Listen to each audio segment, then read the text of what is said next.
الله محمد رسول الله محمد رسول الله أرجو رضاك يا الله أنت الرحيم يا الله هبني عطاك يا الله أنت الكريم منك العطاء يا الله أنت العظيم يا الله فيك الرجاء يا الله أنت الحليم.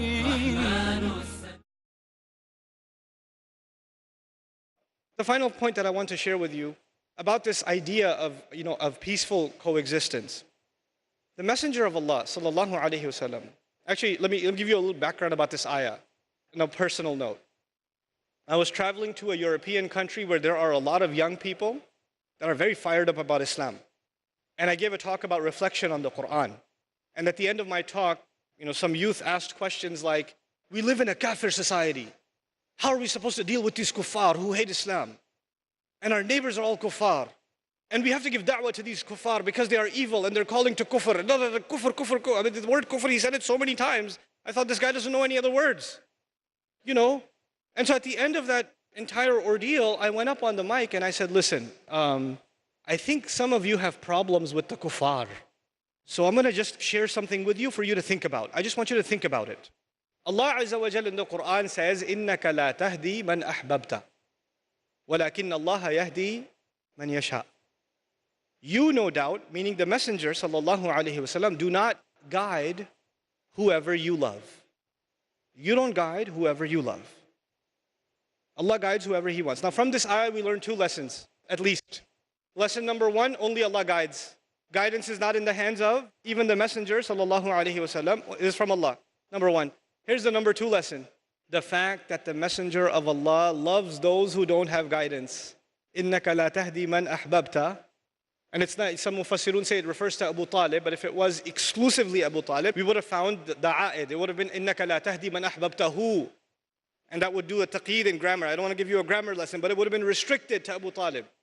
Because it says مَنْ أَحْبَبْتَ, there's tawassu' fil ma'na. It opens up the meaning, which means the Messenger of Allah sallallahu alaihi wasallam has love for the people who don't have guidance, which means he has love for Quraysh, which means he has love for the woman who throws trash on him. He has love for the people who curse him. He has love for the people who push him around. He has love for the people who hate the Quran that was revealed onto him. He has love for them. So now for you and me to have love for the people who don't have guidance becomes a sunnah of Rasulullah sallallahu alaihi wasallam. It becomes a sunnah. And that is when you start da'wah. To have love for your fellow human being. To see their children just as children. To see their families as families like our families. They're human beings too. And Allah Azza wa Jal gave us that. The life of a human being. One human being, one innocent human being. Taking one innocent life is like killing all of humanity. Allah did not say taking the life of one believer, one human being, because all of them are honored before Allah. So we have to revive that beautiful sunnah and that concern of the Messenger of Allah sallallahu alaihi wasallam, of love for your neighbor. Those of you that have Muslim neighbors, Hindu neighbors, Buddhist neighbors, Christian neighbors, Jewish neighbors, doesn't matter. When you make a meal, go give them something. Just make sure it's a good meal. And if you're desi, don't put too much mirchi in it, because then I don't want nothing to do with Islam, because I had that one biryani and now I'm paying the price for 2 weeks. Don't do that. But if you have a good meal, share it with them. If you have good news, share it with them. When you see your neighbor doing something, they're moving their furniture or something, you hear about it, you see them working, do you need any help? Just do that. That is da'wah. And that is not just peaceful coexistence, it's a message that speaks louder. They say in Arabic, al-lahdhu asdaqu imba'an min al-lafz. They say observation, what can be observed by the eyes speaks volumes way over what words can say. We say in English, actions speak louder than words. Let the da'wah of actions speak so much louder than our words. Because we don't want to have our non-Muslim friends here that are sitting listening to this message of peace go outside and be pushed on the street. And when they're trying to take a taxi and it stops, you kick them out of the way and you get in. They're like, I thought it was a peaceful religion. We don't want to do that. We don't want to be those people. Let's give the message of peace in our practice, in the way we deal with each other. And of course that begins with how we deal within ourselves. May Allah Azza wa Jal make us peaceful people and a people that have a relationship with their Creator, but at the same time have a beautiful relationship with each other. Barakallahu li wa lakum. Wassalamu alaikum wa rahmatullahi wa barakatuh.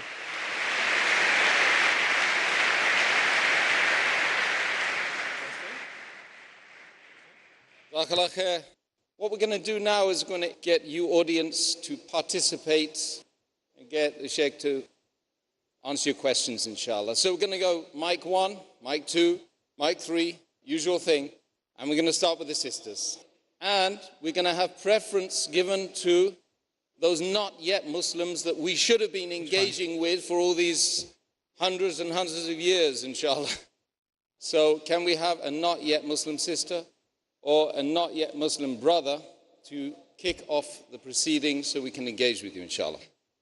Assalamu alaikum wa rahmatullahi wa barakatuh. Wa alaikum assalam wa rahmatullahi wa barakatuh. Brother, I wanted to ask you a question on behalf of my mother. My mother is an Islamic teacher in her school, and there is a collection going on for festivals like Easter, Vishu, etc. And soon there will be a collection for many other festivals celebrated by non-Muslims. Will it account to Sheikh if my mom contributes? And my mom fears that if she contributes, it will become a big issue.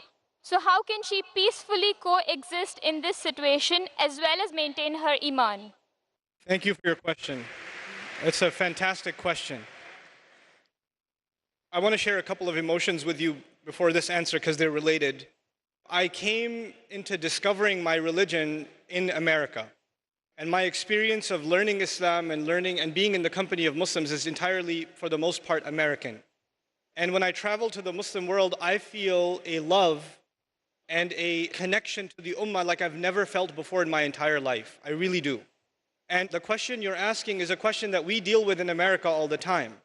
You know, we have Muslims working in hospitals, we have Muslims working in public schools, we have Muslims working in, non-Muslim organizations, and they have non-Muslim celebrations. We have people that are accountants that are invited to the Christmas party, We have people the people are working as programmers, and all the guys are gonna go grab a beer after work, and if you don't go with them, it seems rude. So we deal with this situation all the time. And here's my response to this situation. The world over needs to understand and respect what I consider and what our deen gives us, religious freedom. There is such a thing as religious freedom. And it needs to be respected of non-Muslims, and we should respect it of the Muslims as well. In other words, you should be able to articulate in a respectful fashion that as far as your religious convictions are concerned, these holidays and these celebrations contradict with your religious view. And even if other Muslims, unfortunately, are part of those celebrations, you cannot seem to reconcile in good conscience your faith and these practices, so you would kindly like to be excused from taking part in this sort of thing. And you have to be, I tell you, rizq comes from Allah. And if you're afraid of losing your job, it's a reasonable fear. But I, at the same time, tell you, people who stand up for their beliefs sincerely for the sake of Allah, Allah will provide them rizq, Allah will provide them provision, and He will keep them in a safe provision. Because our rizq, at the end of the day, your paycheck does not come from your school, your paycheck comes from Allah subhanahu wa ta'ala. وَمَنْ يَتَّقِ اللَّهِ يَجْعَلْ لَهُ مَخْرَجًا. There's two ways of doing this. One way, my sister, is you go to the school and say, Easter is haram. I will not raise I will raise funds against Easter. We will do a Wester or something, or whatever. You could do that. Or you could, write a letter, an intelligent letter. You can go to your supervisor, you can express your concern, you could talk intelligently about it and say, and when people invite you to it, you can say, you know what, I don't participate in it. I have my reasons. If you'd like to know them, I can share them with you. But otherwise, please respect the fact that I would not like to participate. Just like this, if there were Christians in the school or Hindus in the school, and there was a collection being made for donations to the masjid, and they were being asked, they shouldn't be asked anyway, but if they were being asked, they should have a right to say, look, this is not what we do, sorry. And we shouldn't be angry at them to not want to support the Eid party or something, So it goes both ways, and this is part of peaceful coexistence. So that part of that, it means you have to stand up for what you believe, but you stand up for it intelligently, not emotionally. You find an intelligent, formal, respectful way of standing up for your convictions, and inshallah ta'ala, my hopes are reasonable people will listen to that and respect it as well.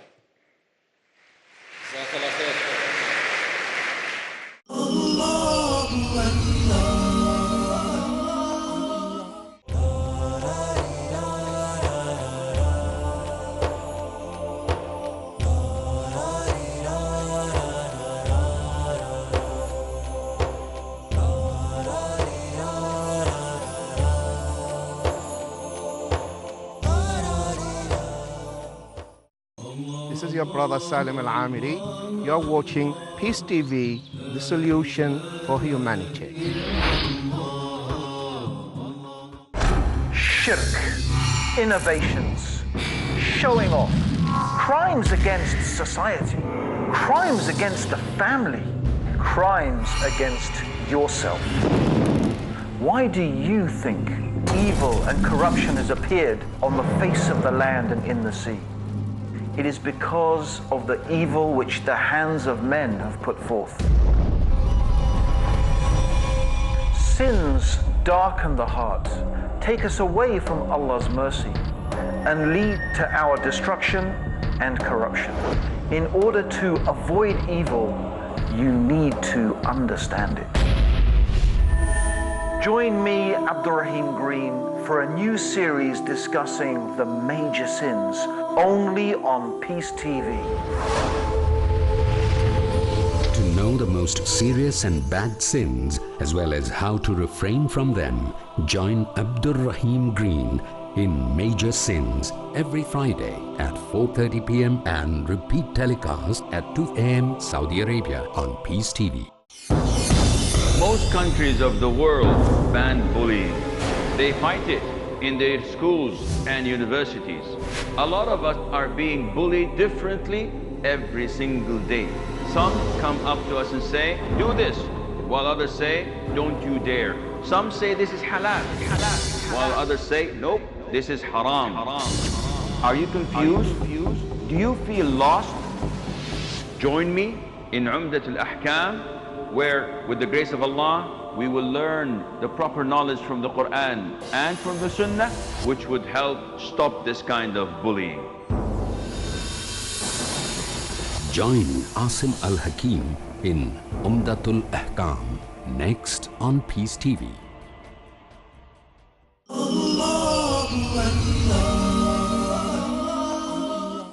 Abdullah Quilliam opened his masjid in Liverpool in 1889 in Victorian Britain on Christmas Day, and he fed 1,000 children from the streets. Subhanallah. Subhanallah. That's the difference. Yeah. Okay, let's take the next question from the brothers at the Destination 1. Assalamu alaikum wa rahmatullahi wa barakatuh. Wa alaikum assalam wa rahmatullah. I am Abu Alia Sajjad Ahmad. I'm an engineer. My question, brother. Iman has different levels. That's correct. Is Iman related to peace? Does peace have different levels? Can I attain peace without Iman or vice versa? Can a person having low Iman attain peace? Great question.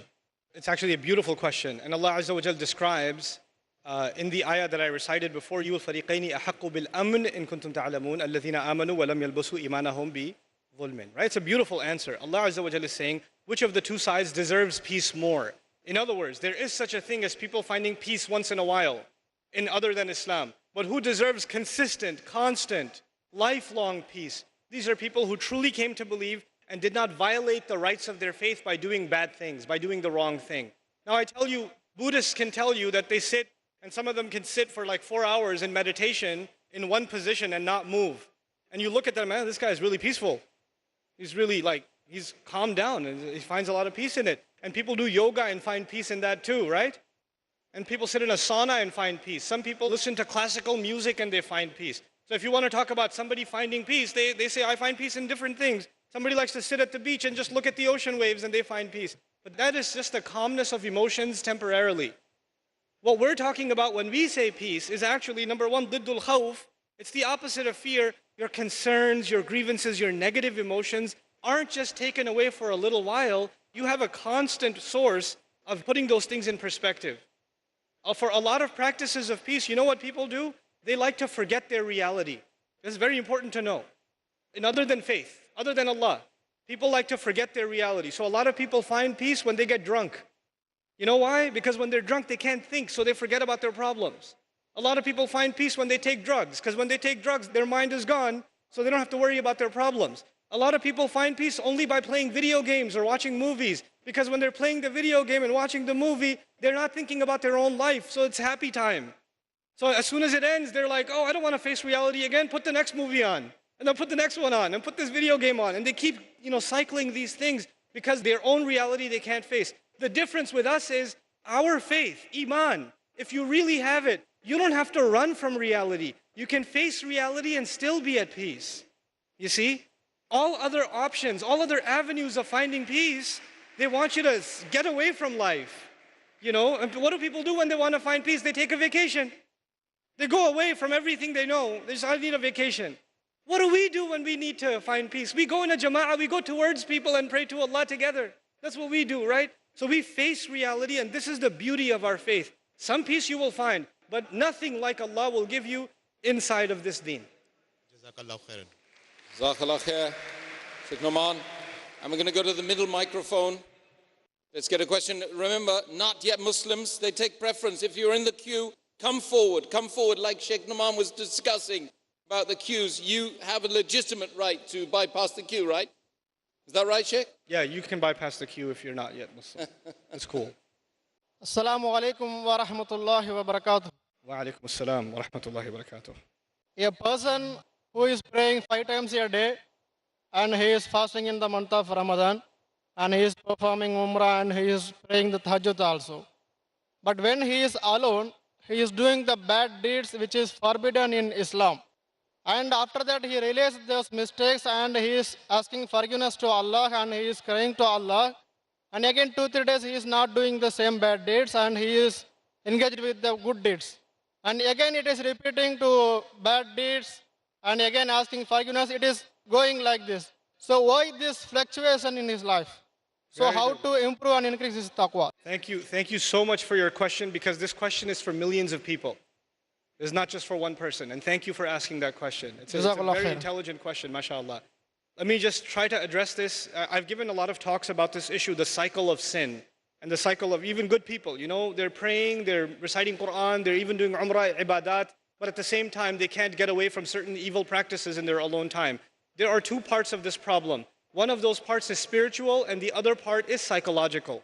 And we have to address both of those parts. Let me start with the psychological, only because most of the time when we have these discussions, we don't address the psychological side, we only address the spiritual side. So I'll try to address the psychological side of this a little bit. You have to understand that in psychology, there are triggers. In other words, there are certain situations that make your mind, release certain chemicals in your brain, and they make you want to do some things in certain settings. They are triggers. So for example, for a young man, I'll give a crude example. A young man is watching an action movie, and he's watching the movie and he sees a beautiful woman. And as soon as he sees that one scene, his mind gets triggered. And he pauses the movie and watches something far worse. And he gets into the habit of doing that. It wasn't the movie itself, it was just that one thing that triggered it. Or for some people, when they go back into their apartment or in their room, when they're alone by themselves, bad things happen. When they're by themselves. And when they're at the masjid, obviously it doesn't happen. When they're with their friends, it doesn't happen. When they're on their own, it happens. So the first bit of advice for everyone here and myself is you have to identify, when does the sin happen? When I'm by myself. Where am I when it happens? What times does it happen? And if you can identify the problem times and the problem places and the problem situations, you have to try to change those situations. If you're a young man and you have a problem with, the kinds of things that are available on the internet, and you're looking at those kinds of things, for example, put your laptop, put your mobile device, put it in the kitchen. So that your mother's walking by, your dad's walking by, and the mobile device, don't put it in your room. And parents, put that stuff in a visible place in the house. These screens are destroying our kids. Seriously. Then the other thing, the spiritual side of this problem. It is normal for a human being to make tawbah to Allah and then go back and do the sin again, because we are khatta'un. The Rasul of Allah ﷺ described us not as khati'un, but khatta'un. Kullu bani Adam khatta'un. And khatta' is a sighatul mubalagha. It's called the hyperbolized state. What that means in simple English is the one who repeats mistakes over and over and over again. Like a khabbaz makes bread over and over again. A khatta' makes mistakes over and over again. So that will happen. It's inevitable that some sin will occur over and over again. However, if in the back of your mind, the moment you made tawbah, you are already thinking about 3 weeks from now, I'm going to be doing this again anyway. If you're thinking that in the back of your head, then لَيْسَتِ التَّوْبَةِ لِلَّذِينَ يَعْمَلُونَ السَّيِّئَاتِ. Tawbah is not for people who continually do evil deeds. They've already accepted it. Allah says, وَلَمْ يُصِرُّوا عَلَى مَا فَعَلُوا. They don't insist on what they did. In other words, you have to make a serious, verbalized, conscious commitment. This has to stop. Not that one time you cry and you turn to Allah, I'm so sorry, I can't believe I did this, and you don't do it. You have to figure out a way to get away from this entirely, a serious commitment to yourself. And if you can't do it on your own, seek the help of friends. Seek the help of people you trust. I know it's embarrassing sometimes, but we all need counsel and help sometimes. And when you realize that it's been going on for years and you haven't been able to get out of it, it is time to seek someone else's help. Which is why in the ummah today, psychological and spiritual counseling is so important. So many young people are in need of counseling and families are in need of counseling. That is one of the greatest priorities of this ummah, because that will be a vehicle by which peace will be delivered to people. Jazakallah khair. MashaAllah. Jazakallah khair. It was a beautiful answer, actually. Very helpful. Okay, we're going to take one more sister's question, and then we're going to wind up the session, but we've got some good news for you afterwards, inshallah, so don't run away. Sisters, can we have a question, please, on the topic, peaceful coexistence? Assalamualaikum. Alaikum salam. I am from the Philippines, and I am a new embrace to Islam. Congratulations. This is my question. I am from that Cebu, and my family now is understand already, but not accepted to me. But I fighting because I know that Islam, and also I have a cousin before in Kuwait, 5 years. She's already in Islam, and then that time she's dead, and then bring in the Philippines. But the problem that the rules is go back to the Christians. How can to put the trap? Because I read the Quran now, different, and then make this one is haram. If example to me, because all people in the end is all dead. I didn't understand the last thing you did. People what? Example to me, I don't know what time that Allah pick up to me, and my family cannot make that the rules. I want that. What is the rules that the Muslim to put in the trap? Because very different. Because in the Christian put the box cutting or make flower and bring to the church. This is haram about to me. What is that Allah to me? What should how you do? can to embrace to me, because I know now of that the Islam. I understand your question, and thank you for asking your question. This also is a very important question for a lot of the people here that recently accepted Islam. It's very difficult for your family to adjust to your new religion, and they expect you to do certain practices from your previous religion. So if the whole family is going to church, and it's disrespect that you're not going to church with them, you're not going to go and participate in the same thing with them, you're going against the family, you're hurting your mother's feelings, you're hurting your father's feelings and things like that. So there's somewhat of an emotional war inside the house. How to navigate that war? That's a long discussion, but I'll give you just a few quick pointers, bi'idhnillah. The first of them I'd like to share with you is that when you accept Islam, you have accepted a life of struggle. Struggle not just against yourself, but a struggle with the people around you. And they can be as angry and frustrated with you, but you cannot respond with anger. You cannot do that. So when they ask you to go to the church and you don't go, you don't say, I'm not going to go because of Islam. You're going to say, I love you. Can I vacuum the room? Can I bring you some flowers? Can I give you a hug? I can't go. In other words, you have to wrap up your refusal to accept, their religion and their practices. You have to package it with love. And they have to see you now, after Islam, as more loving, more caring, more concerned, more respectful than you ever were before. And even if they get angry at you, you don't get angry back with them. Now, this is not easy. This is hard. It's very hard to do that. But you have to do it. You have to find the strength to become stronger. And when they say things, don't get angry. A lot of people, they become Muslim, they get excited, they want to do da'wah to their family. Their family hears this, you crazy? You became a terrorist? What happened to you? And then they listen and they don't call my religion terrorism, and they get angry and the fight begins inside the house. Do not get angry at your family, even if they say bad things about Islam. Do not get angry. Be patient. This takes time. It'll take a decade or 2 decades even if it needs to. But you have to show patience and you have to show love towards your family. That is most important for you right now. Because the only thing they know about Islam is you. And so if you are angry, then Islam is angry. And if you are mean, then Islam is mean. But if you are kind and you are merciful and you are loving and you are patient, then Islam is all of those beautiful things. You are the ambassador to your family.